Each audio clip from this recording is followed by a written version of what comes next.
warahmatullahi wabarakatuh. Bismillahirrahmanirrahim. Innal hamdalillah nahmaduhu wa nasta'inuhu wa nastaghfiruh wa na'udzu billahi min syururi anfusina wa min sayyiati a'malina.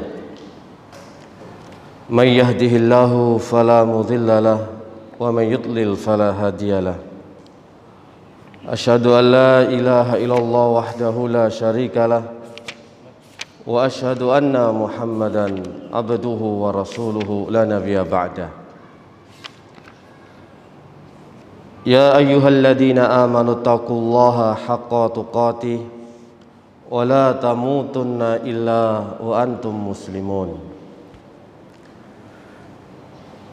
Ya ayyuhan nasu taqu rabbakumul ladzi khalaqakum min nafsin wahidah wa khalaqa minha zawjaha wa bassa minhuma rijalan katsiran wa nisaa'a wattaqullaha alladzi tasaaluna bihi wal arham innallaha kana 'alaikum raqiba. Ya ayyuhalladzina amanu taqullaha wa qulu qawlan sadida yuslih lakum a'malakum wa yaghfir lakum dhunubakum wa may yuti'illaha wa rasulahu faqad faza fawzan 'azima. Amma ba'du, jamaah salat subuh yang dimuliakan Allah Subhanahu wa taala. Alhamdulillah, puji syukur kita kepada Allah Azza wa Jalla yang menjaga kita, memberikan kesehatan, keistiqomahan dalam menjalankan rutinitas, melaksanakan kewajiban, dan juga mampu untuk melaksanakan ibadah di bulan suci Ramadan ini. Salawat serta salam semoga tetap tercurahkan kepada junjungan kita Nabi besar Muhammad sallallahu alaihi wasallam, karena dengan ajaran inilah kita mengenal Islam dan bisa mengeluarkan kita dari kejahiliaan, kegelapan, ketidaktahuan menuju kepada ilmu, penjelasan dan jalan yang lurus, yang shiratal mustaqim, yang mengantarkan kita ke dalam surganya Allah Subhanahu wa taala. Jamaah salat subuh yang dimuliakan Allah Subhanahu wa taala, melanjutkan pembahasan kita tentang masalah hati. Yang pembahasan kemarin dijelaskan bagaimanakah racunnya hati. Jadi yang pertama banyak makan, kemudian yang kedua banyak memandang, yang ketiga banyak bicara, yang keempat banyak bergaul. Jadi ini yang merupakan bisa perkara-perkara yang bisa mematikan hati, yang meracuni hati. Intinya adalah sesuatu yang berlebihan, yang banyak makan, ya kalau tidak sesuai dengan porsinya, kebutuhannya, itu penyebab hati menjadi rusak. Banyak bicara sesuai yang tidak sesuai dengan porsinya, yaitu akan menyebabkan penyakit hati. Banyak memandang ataupun juga banyak bergaul. Intinya yang serba banyak melampaui batas itu akan mengakibatkan hati menjadi mati, hati menjadi rusak. Sebenarnya banyak kasus dan juga banyak penyebab hati mati. Tapi yang paling utama adalah apa yang kita sebutkan kemarin. Banyak masalah juga bisa bikin hati mati. Banyak hutang bisa banyak bikin hati mati. Banyak istri bisa hati mati, apalagi sudah banyak istri, banyak hutang, banyak masalah. Ini juga pasti juga hati menjadi rusak. Nah, kita kemarin sudah jelaskan bagaimana penyebab-penyebabnya. Maka ada satu sebenarnya yang terlewatkan, yakni banyak tidur. Banyak tidur otomatis menjadikan seseorang tidak produktif, tidak memiliki kegiatan, tidak memiliki aktivitas, otaknya juga nganggur. Maka orang yang banyak tidur itu adalah penyebab hati menjadi mati. Ya coba bayangkan jenengan ya, dari pagi sampai siang tidur, paling bangun makan tidur lagi, begitu seterusnya. Tapi nanti malam baru mereka benter motone Pak. Katanya pepatah dahulu itu kalau malam mencari rezeki, kalau siang menggantung diri. Tahu Pak nggih? Kalau siang menggantung diri, kalau malam mencari rezeki. Gini ku kelelawar. Nah, saat itu maka porsi sudah tidak sesuai, tidak efektif. Banyak tidur. Kalau sudah banyak menuntut tidur, ya banyak menuntut orang itu males. Dan lebih-lebih ada tidur yang paling dibenci, yakni tidur naumus subah atau tidur setelah subuh. Itu paling dibenci Pak, harus dihindari. Karena menurut kedokteran, kesehatan itu juga nggak bagus. Karena saat-saat itu orang itu produktif. Karena saat itu juga Allah sedang membagikan rezekinya, keberkahannya. Sampai-sampai Rasulullah SAW telah bersabda, Allahumma barik fi ummati fi bukuriha. Ya Allah, berikanlah keberkahan kepada umatku yang berbagi-bagi, yang bangun di pagi hari. Allah sudah memberikan, menyiapkan keberkahan. Kok malah manusianya, hambanya tidur? Bagaimana mungkin dia akan mendapatkan keberkahan tersebut? Juga di dalam athar yang sahih di kitab Adabul Mufrad disebutkan jenis-jenis tidur. Ya. Naumu awwalin nahar hurkun, wa awsatuhu khulukun, wa akhiruhu hamkun. Jelas Pak? Kedengeran jelas? Nopo gremeng-gremeng? Jelas Pak? Soalnya kan tertahan ya. Tidur di waktu pagi hari itu jahlun, iku tandane wong sing mboten pinter. Jahlun iku artine mboten pinter. Wa asatuhu khulukun. Kalau tidur di siang hari, di pertengahan hari itu akhlak, itu bagus, itu terpuji, sunnah. Wa akhiruhu, dan tidur di akhir siang itu termasuk hamkun, ahmak, di atasnya bodoh. Jadi kalau tidur di waktu pagi hari iku mek jahil, bodoh alias mboten pinter. Kalau tidur di siang hari itu sunnah, terpuji. Kalau istilah dalam syariat adalah qailulah. Qailulah itu tidur di siang hari, di pertengahan hari.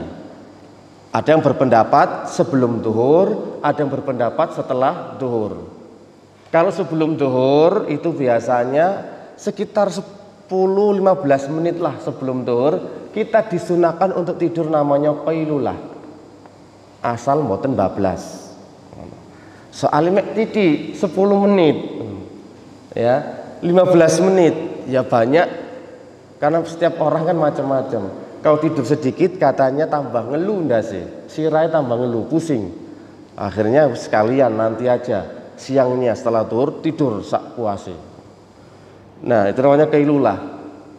Tapi kalau tidur di sore hari, di akhir hari, namanya sore ya, apalagi lebih-lebihnya menjelang maghrib itu namanya di akhir siang, sudah mau masuk malam, itu namanya hamkun. Hamkun itu lebih atasnya bodoh. Kalau dalam kamus itu dungu itu Pak, dungu. Nah, kayak apa ya, dungu itu keledai. Jadi ada tingkatan-tingkatannya. Makanya biasanya pengaruhnya juga beda tidur itu, setiap tidur beda. Tidur ketika di pagi hari, bangunnya juga awak loro kabeh, badan sakit semua. Kalau tidur di sore hari, di akhir hari, itu juga ke psikis nggak enak, Pak. Coba jenengan tidur di sore hari sekitar jam 5 atau jam setengah 5. Bangun itu suasana hati nggak enak. Pengennya emosi, pengen marah, tambah lesu. Pokoknya suasana hati itu nggak enak sama sekali.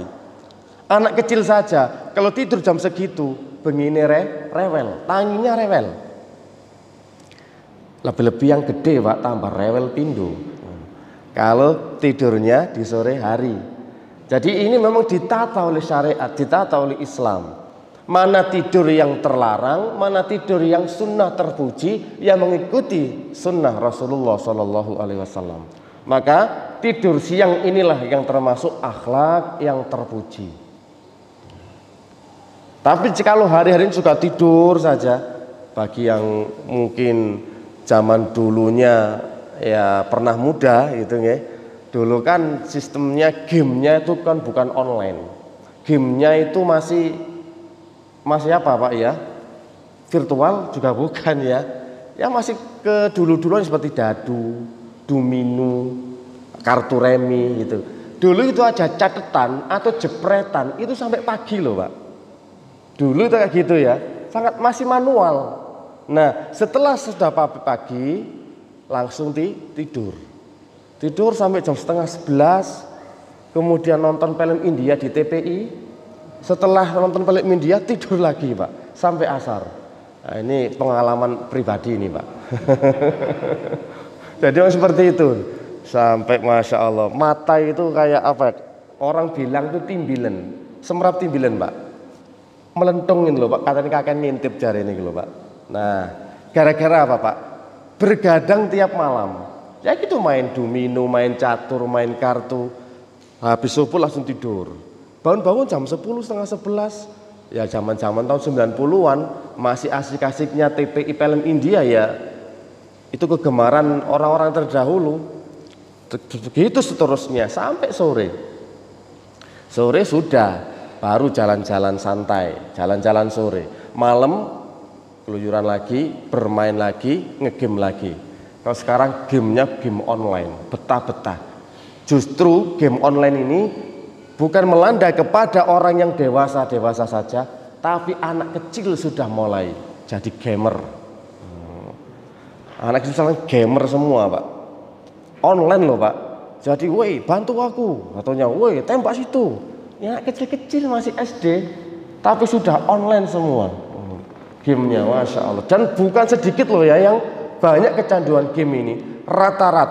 Rata-rata orang tua mengeluhkan anaknya kecanduan game. Sampai kalau kita lihat di televisi itu sampai sakau gitu ya. Ya game terus gini. Sampai dibawa, dirawat karena kejiwaannya terganggu disebabkan kecanduan game online. Dan itu memang sekarang lagi gencar-gencarnya melanda kepada anak-anak kita, bukannya kepada remaja, tapi anak kecil yang lebih tragis itu. Gamenya itu macam-macam game online-nya itu. Dari mulai soccer, dari mulai tembak-tembakan. Nggak tahu kalau PUBG itu nggak tahu gimana anak kecil itu sudah apa belum. Saya sendiri juga nggak ngerti game gimana, tapi denger-denger gitu aja. Nah ini kalau dibiarkan, anak menjadi males, kemudian kehidupan cuma game tidur, nggak produktif, akhirnya pemalas, disuruh malas, disuruh belajar malas, semua serba malas. Ini namanya bisa mematikan hati, apalagi dari mulai usia dini. Usia dini katanya kan usia emas untuk bisa menghafal cepat, nangkep cepat, semua serba cepat. Beda dengan kita yang sudah setengah baya 40 tahun ke atas gini, sudah mulai lemot. Sudah mulai loading, buffering terus gitu, munyer. Beda dengan masih anak muda. Anak umur seperti itu, kalau sudah terganggu dengan hal-hal semacam itu ya sudah. Generasi bangsa ini tergantung dari generasi mudanya. Kalau generasi mudanya bobrok, kebanyakan game dan tidur, lantas bagaimana negara bangsa ini akan dibawa maju dan berkembang? Ini dalam segi kehidupan bermasyarakat, dalam kehidupan bernegara, dalam kehidupan beragama juga tidak bisa memiliki akhlak yang terpuji. Agama juga tidak ada. Nah, jadi itulah yang kemarin sempat kita sebutkan, kelima sebab yang bisa menyebabkan hati mati. Banyak makan, banyak tidur, termasuk tadi yang barusan ya, banyak tidur, banyak bicara, banyak memandang, dan banyak bergaul. Sekarang kita akan beralih menuju ke gizi yang bisa menghidupkan hati. Perlu kita ketahui, hati itu memang seperti halnya jasad.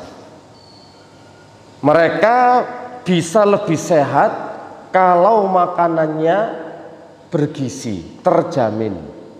4 sehat, 5 sempurna. Kalau yang dikonsumsi itu adalah makanan-makanan yang menyehatkan, otomatis tubuh itu juga akan sehat. Demikian pula hati, Pak.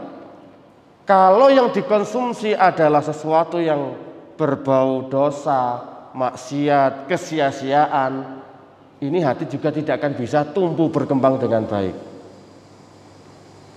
Sumber kebaikan, nutrisi gizi bagi hati itu adalah ketaatan dan amal soleh. Itu sumber dari nutrisi gizi dari hati, dalam hati. Intinya adalah ketaatan dan amal soleh. Setiap hal itu disebut amal soleh, berbau dengan ketaatan kepada Allah, maka itulah yang dinamakan gizi nutrisi hati, yang akan bisa menyehatkan hati pula. Makanya kita harus bisa memilih hal-hal yang bermanfaat, ketaatan dan amal soleh. Yang namanya amal soleh, amal yang terpenuhi 2 syarat. 1, ikhlas, kedua, ittiba. Bukan sekedar amal loh ya. Kalau amal ini tidak dilandasi dengan hati yang ikhlas, tertolak. Bukan menjadi gizi, tapi malah menjadi penyakit. Kalau amalan ini tidak mencontoh kepada Nabi Muhammad SAW, hal ini juga bukan gizi bagi hati, tapi justru malah merusak. Ini yang perlu diperhatikan. Amal soleh. Berarti nggak boleh sembarangan, karena mempengaruhi loh ya, sangat berpengaruh ke dalam hati. Daging yang kita konsumsi atau makan yang kita konsumsi itu akan mempengaruhi badan dan tubuh kita. Maka kita disuruh milih untuk halalan thayyiba. Kulu mimma fil ardi halalan thayyiba. Dalam surat Al-Baqarah itu kan, makanlah kalian ya ayuhan nas, wahai manusia, makanlah dari apa yang ada di muka bumi ini, halal dan yang thayyib, yang halal dan juga yang baik. Kalau mengkonsumsi yang haram, jelas itu akan berefek, berakibat buruk. Bahkan Ibnu Qayyim rahimahullah dalam kitabnya Madarijus Salikin mengatakan, apa yang kita konsumsi itu akan mempengaruhi karakter kita. Masalah makanan ini loh ya, akan mempengaruhi karakter. Nah, makanan yang dilarang oleh syariat itu akan mempengaruhi kepada karakter orang yang mengkonsumsinya. Seperti ular. Ular itu dikonsumsi, Pak. Ular kobra. Nah, sekarang kan lagi marak, lagi viral. Sate kobra. Empedunya itu untuk vitalitas, Pak. Buat biar tambah gereng. Itu empedunya. Satenya tambah gerung, nanti gereng-gerung, gereng-gereng, sampai gerung-gerung, Pak. Habis makan ular kobra. Bayangkan, Pak, kalau kita lihat ya, kobranya aja jengongok seperti ini, ya. Lah kalau orang mengkonsumsi, maka otomatis karakternya juga akan terkontaminasi seperti ular kobra.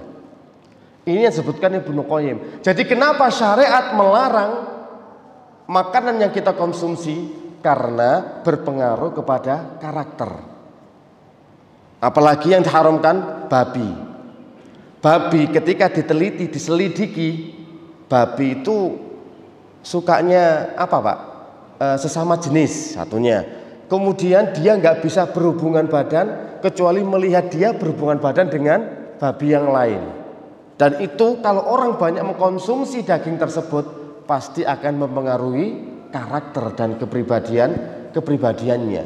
Orang homoseksual, orang lesbi itu disebabkan salah satunya pendorongnya karena makanan yang mereka konsumsi itu berpengaruh. Sesuatu yang diharamkan. Makanya yang paling bagus pernah kita sampaikan mungkin ya, daging yang dikonsumsi yang paling bagus itu adalah daging kambing sama kuda. Kata Ibnu Qayyim dalam kitabnya Madarijus Shalikin. Kuda Pak, kuda. Nah, sama kambing. Bukan sapi, kambing. Pokoknya bagus. Yang sehat. Bagi yang berpenyakit, darah tinggi, kolesterol, ya bahaya.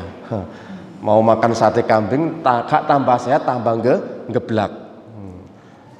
Tapi hukum asal Pak, kambing ini bagus dari segi penelitian dokter ataupun dalam segi Islam.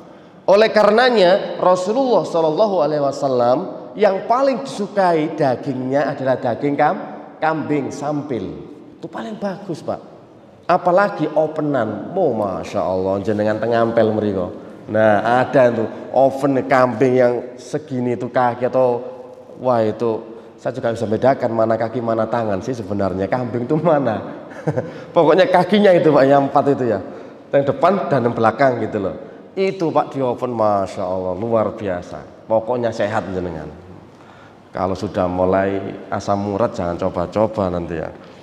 Itu Pak memang luar biasa. Jadi kenapa Rasulullah SAW itu suka mengkonsumsi daging kambing? Dari segi kedokteran juga kesehatan antara daging sapi dan daging kambing. Daging sapi itu mengandung lemak jahat, susah untuk dicerna. Bagi orang yang sudah berumur 40 ke atas, ini dianjurkan dokter untuk menghindari daging-daging yang seperti itu. Kecuali kepepet ataupun sekali waktu saja. Karena cara pembakarannya beda. Makanya menumpuk, problem kegemukannya semakin bertambah. Beda dengan masih muda, makan apa saja tidak ada pantangan. Jadi nutrisi gizi. Dalam masalah badan tubuh kita harus benar-benar memperhatikan bagi kesehatan kita. Ya. Mana yang baik, mana yang harus dihindari. Dan nutrisi gizi bagi hati yang paling super, paling bagus, paling baik itu adalah zikrullah. Zikir kepada Allah Subhanahu wa taala. Zikir ini. Yes, ini sudah sumber gizi dan nutrisi bagi hati. Sebutkan pernah kita sampaikan bagaimanakah keadaannya Ibnu Taimiyah rahimahullah ketika bersama murid-muridnya. Kalau waktu pagi pada subuh ini kebiasaan Ibnu Taimiyah itu berzikir terus sampai srengenge metu Pak. Bahkan sampai waktu duha ada yang pertengahan hari. Dilihat saja sama murid-muridnya. Kemudian barulah Ibnu Taimiyah berkata kepada murid-muridnya, ketahuilah zikir itu laksana air bagi ikan. Kalau ikan nggak ada air maka dia nggak bisa hidup. Hati juga sama. Kalau nggak ada zikir maka hatinya juga mati. Dan ini adalah sarapanku, makananku setiap pagi. Kalau aku tidak sarapan dengan berzikir sampai matahari tinggi, maka aku pun juga tidak memiliki kekuatan. Masya Allah Pak. Bedanya ngoten Pak. Kalau kita disuruh zikir sampai matahari jam 8, kita nggak kuat. Tapi kalau para ulama justru kalau nggak zikir sampai jam segitu, mereka tidak memiliki kekuatan. Bedanya seperti itu. Kita nggak kuat, kalau mereka justru itu adalah sumber tenaga, sumbernya untuk kekuatan, baik dalam aktivitas akhiratnya ataupun aktivitas duniawinya.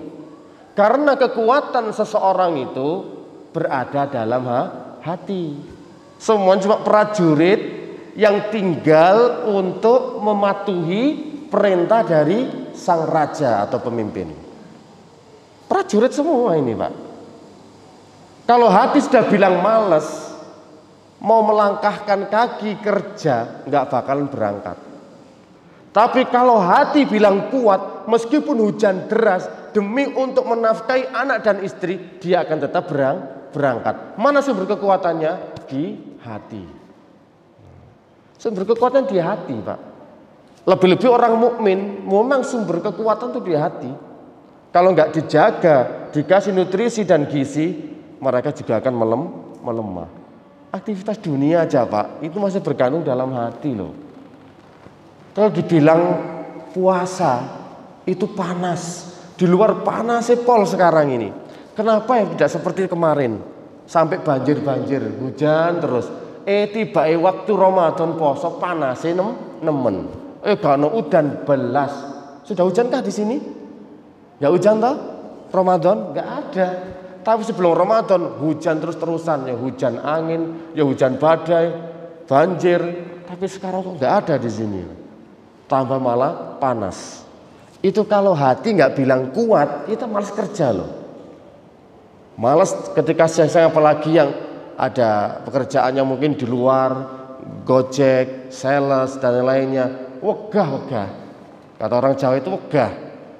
Tapi karena sumber kekuatan itu di hati, maka mereka tetap akan kerjakan demi untuk bisa menafkahi anak dan juga istrinya. Ini poin pertama nih, dzikir kepada Allah. Dzikir. Dan dzikir ini ada jenisnya macam-macam. Dzikir itu bukannya selalu lisan subhanallah, alhamdulillah, bukan. Tapi disebutkan juga oleh para ulama, dzikir itu ada 3 jenis dzikir ini. Jenis yang pertama, dzikir dengan nama-nama dan sifatnya, mengetahui konsekuensinya.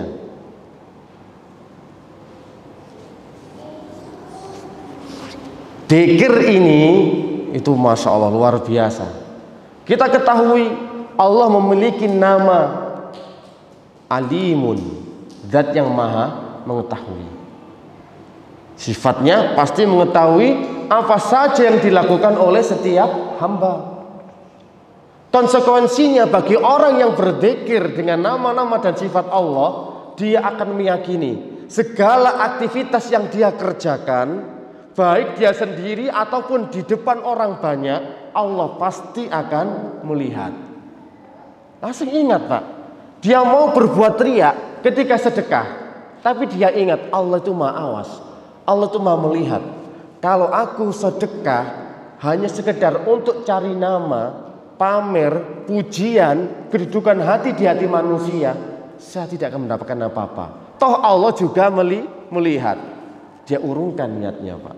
Itu namanya dzikir sudah, Pak. Saya mau ikhlas.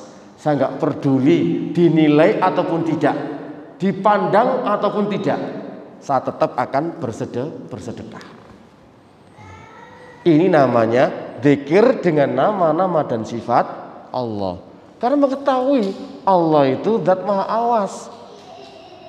Kemudian ketika mau berbuat maksiat, baik dikala sendiri ataupun di hadapan orang banyak. Kalau di hadapan orang banyak mungkin dia bisa menjaga.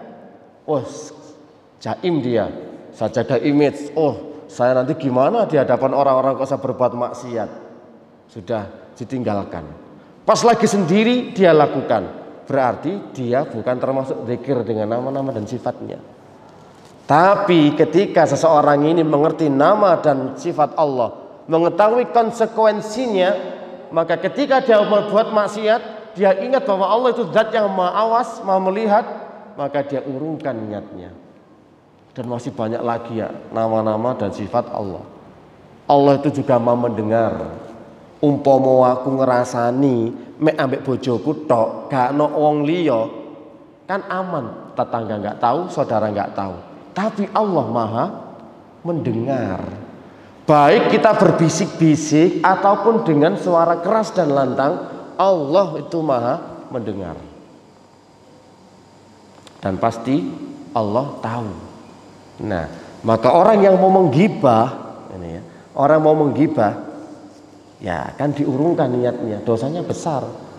Sebagaimana dikatakan para ulama, ya, ijma ulama ala anna al-ghibah haramun wa min kabairid dunub. Ghibah itu termasuk perkara yang diharamkan dan termasuk dosa besar. Ghibah termasuk dosa besar. Ini loh sudah disepakati para ulama. Nggak ono rasan-rasan titik-titik, nggak ada. Namanya rasan-rasan wis ikut dosa besar. Tergantung apalagi kalau yang dirasani, yang digosipi, yang digibai orang yang memiliki kedudukan, maka semakin besar pula dosa yang dia dapatkan. Pejabat pemerintah, misalkan kepala negara, presiden, pokoknya orang semakin tinggi derajatnya, kalau antum gibai berarti dosanya juga lebih besar. Antum gibai teman anda itu dosanya kecil, tapi kalau anda gibai ustadznya misalkan, antum lebih besar dosanya. Gitu loh Pak. Gibai yai Gus itu tambah besar dosanya. Gitu loh. Oh jangan enak-enak. Riba itu termasuk dosa besar yang disepelekan oleh manusia.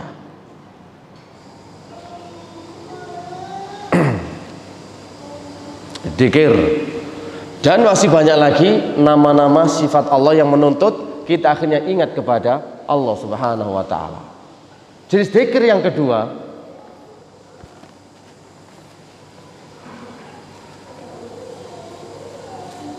Ramadan ini durasinya tetap tak Pak, sampai suruk tah. Ramadan loh ini. Ini kalau Ramadan itu beda biasanya, baterainya mulai agak lowbat, ya.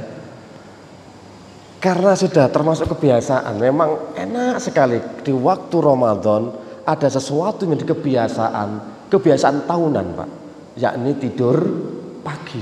Eman gitu, nggak afdol kalau nggak ada tidur pagi.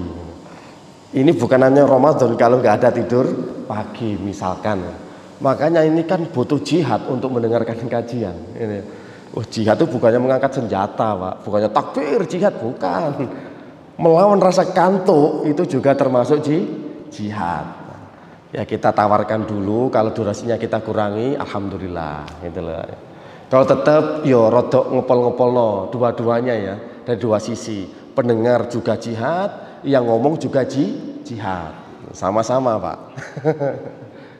Beda Pak, kalau nggak puasa itu kan ada pembahasa bibir Pak, pembahasa tenggorokan, jadi enak aja Pak. Nah ini podo garingan ya Pak. Ini kata ngombe apa, masuk ngombe tisu kan nggak mungkin itu. Jadi ya dikit lagi lah. Kan biar enjoy Pak, karena daya tahan mendengar itu lebih sedikit daripada daya untuk berbicara. Orang berbicara 1 jam, tapi untuk mendengarkan itu separuhnya. 30 menit, 40 itu bagus. Jadi dalam kajian 1 jam, nggak mungkin orang itu fokus 1 jam penuh, nanti orang beleyori titik-titik Pak. Dan yang ditangkap juga beda, nggak mungkin 100% saya tangkap tadi kajian pada subuh, umpamanya pada subuh poso-poso. Westa 50% itu luar biasa, hebat itu sudah, jihadnya luar biasa, itu nutrisi gizi bagi hati ini Pak. Masya Allah. Dzikir terhadap perintah dan larangan. Ya. Setiap ada perintah setiap ada larangan langsung ingat kepada Allah Subhanahu wa taala, maka dia pun melaksanakan perintah, maka dia pun akan menjauhi larangan tersebut. Langsung ingat gitu loh. Ya sebagaimana salah satu contoh, ketika ada 3 orang yang melakukan perjalanan di malam hari dan tidak memungkinkan mereka untuk melanjutkan perjalanan tersebut, mereka mendapatkan suatu goa. Satu goa itu mereka pun masuk, karena kita ini nggak bisa melanjutkan perjalanan, kita harus masuk ke dalam goa. Oke, kompak 3 orang ini. Dalam kitab Bukhari Muslim dan Riyadhus Shalihin ada disebutkan. Tiba-tiba ketika 3 orang ini masuk ke dalam goa, batu besar menggelinding dari atas dan menutup pintu goa sehingga mereka nggak bisa keluar. Maka salah satu bahkan 3 orang ini ngomong, kita tidak bisa keluar dari goa ini sampai kita bertawasul dengan amal kita supaya Allah bisa menggeser batu tersebut. Setuju? Oke. Maka 3-tiganya ini bertawasul dengan amal soleh. Salah satunya ya, bukan 3. Salah satunya ketika ada orang, seorang laki-laki melihat sepupunya yang sangat cantik, dia tertarik cinta kepada dirinya. Bahkan dia sempat mengajak untuk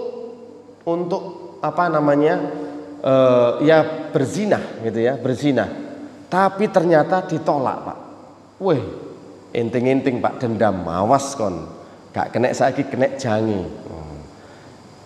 Cinta ditolak, dukun bertindak, misalnya seperti itu. Sudah, akhirnya memang qadarullah, Allah mentakdirkan suatu saat perempuan ini mendapatkan kesulitan, mendapatkan musibah yang dia butuh bantuan. Dia datang kepada saya. Nah, ceritanya yang lagi-lagi itu. Dia minta bantuan, aku pun memberikan bantuan uang tersebut.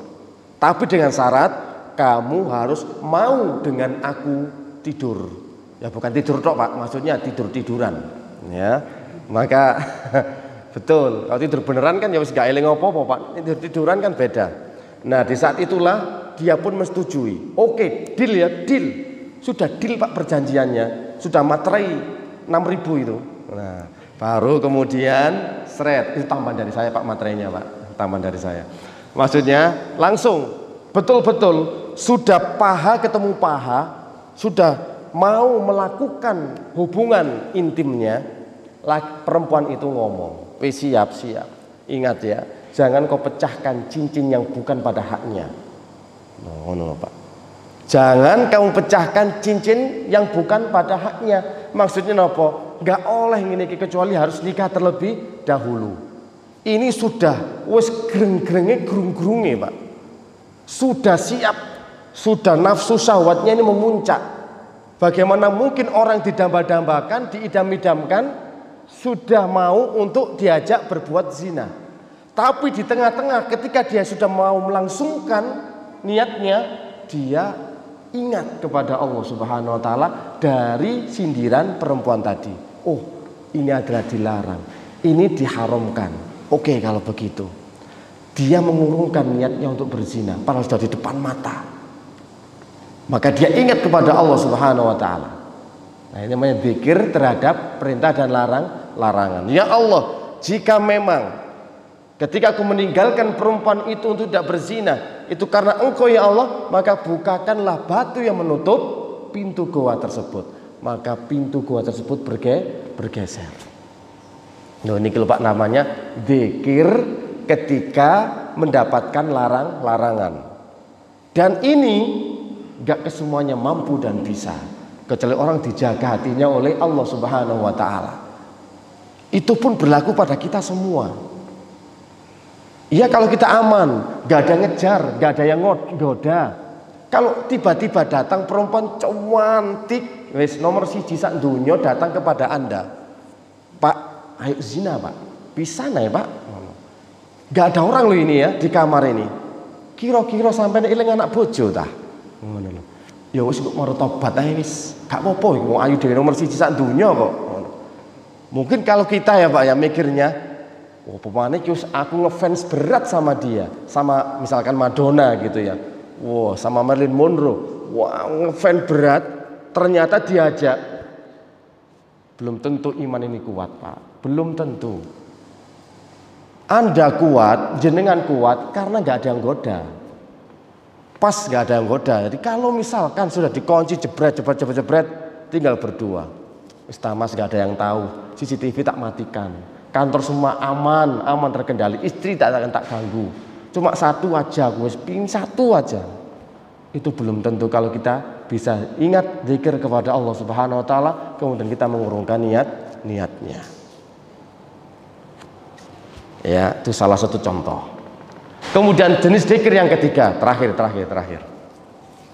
Jenis zikir yang ketiga itu adalah dengan apa?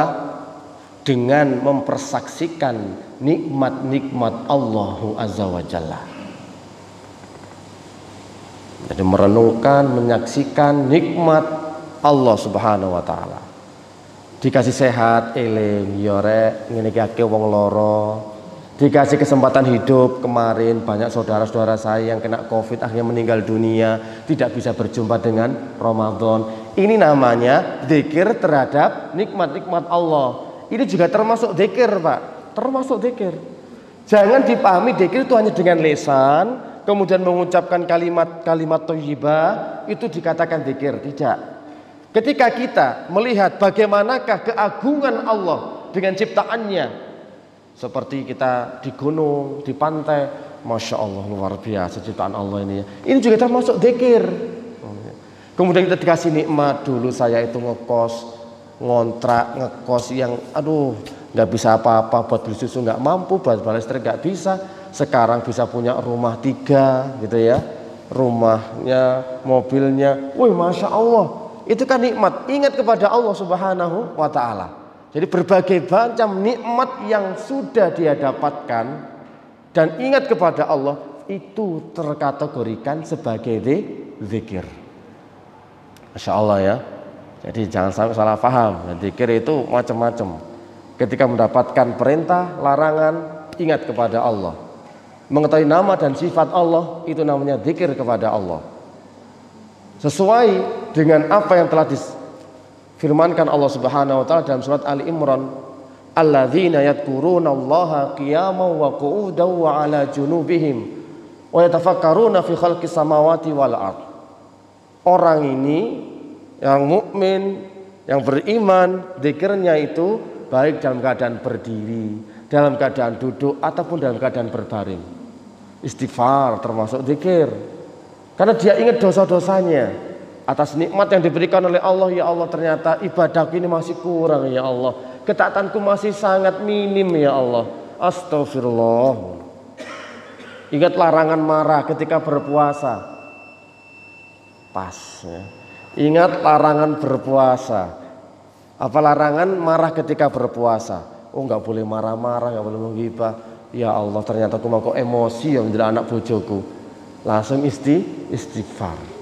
Jadi disinilah letak yang dinamakan jenis zikir. Yang pertama zikir dengan nama-nama dan sifat Allah, mengetahui konsekuensinya. Yang kedua zikir di saat mendapatkan perintah dan larangan. Yang ketiga ketika mendapatkan berbagai macam nikmat dari Allah Subhanahu wa Ta'ala. Semoga kita bisa berzikir mengingat Allah dalam setiap keadaan dan setiap kondisi sebagaimana yang difirmankan oleh Allah Subhanahu wa taala dalam surat Ali Imran. Dan semoga kita bukan termasuk orang yang lalai, selalu ingat kepada Allah baik di waktu sendiri ataupun bersama orang banyak, tetap melaksanakan ketaatan kepada Allah dan tetap menjauhi kemaksiatan dan larangan-larangan Allah Subhanahu wa taala. Semoga bisa bermanfaat. Subhanakallahumma wa bihamdika asyhadu an la ilaha illa anta astaghfiruka wa atubu ilaik. Wassalamualaikum warahmatullahi wabarakatuh.